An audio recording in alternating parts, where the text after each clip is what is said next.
Hari ini kita akan belajar tentang cerpen. Sebelumnya ada yang suka membaca cerita? Ya. Misalnya cerita tentang keluarga, pengalaman, dan cerita di sekolah. Itu adalah salah satu contoh cerita cerpen.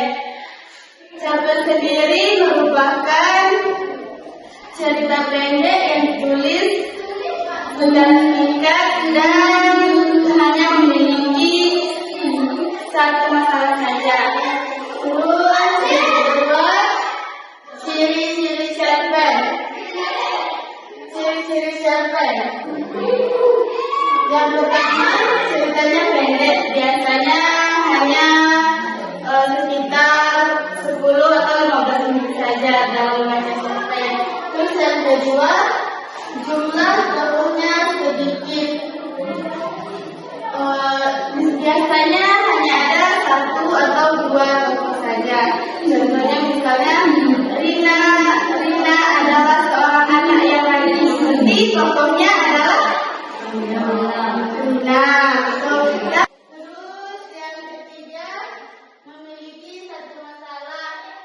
Misalnya dia menceritakan tentang masalah keluarganya, berarti dia cuma menceritakan masalahnya saja, tidak menceritakan yang lain. Terus bahasanya mudah dipahami. Sampai sini ada yang ditanyakan? Nanti kita lanjut ke untuk cerpen. Ada yang ditanyakan? Lanjut yang ketiga, unsur cerpen. Yang pertama ada yang namanya tema. Tema adalah ide pokok. Misalnya dia menceritakan tentang saling membantu sesama teman. Jadi dia sedang menceritakan tema persahabatan. Terus yang kedua, tokoh dan penongkohan. Tokoh itu orang yang ada dalam cerita, sedangkan penongkohan itu ada sifat dan tokoh tersebut. Contohnya, siapa pengaruh contohnya? Misalkan Tesi. Tesi adalah seorang anak yang rajin, misalnya. Berarti tokohnya adalah Tesi dan penongkohan dia rajin. Terus yang ketiga ada latar. Latar terbagi menjadi 3 bagian, yaitu yang pertama latar tempat, latar waktu, dan latar suasana.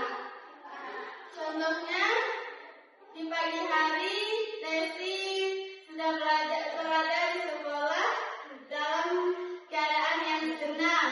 Berarti latar tempatnya di mana? Ya, di sekolah. Terus latar waktunya kapan? Ya, pagi hari. Dan latar suasananya senang. Ya. Terus yang keempat ada yang namanya alur. Alur juga terbagi menjadi 3 bagian. Yang pertama alur maju, alur mundur, dan alur mundur. Biasanya kalau cerpen dia memakai alur maju. Contohnya dia menceritakan dari awal sampai akhir dengan susunan yang berurutan. Terus yang terakhir ada amanat. Amanat adalah pesan yang ditujukan penulis kepada pembaca. Ada yang ditanyakan? Ya, alur mundur itu apa? Alur mundur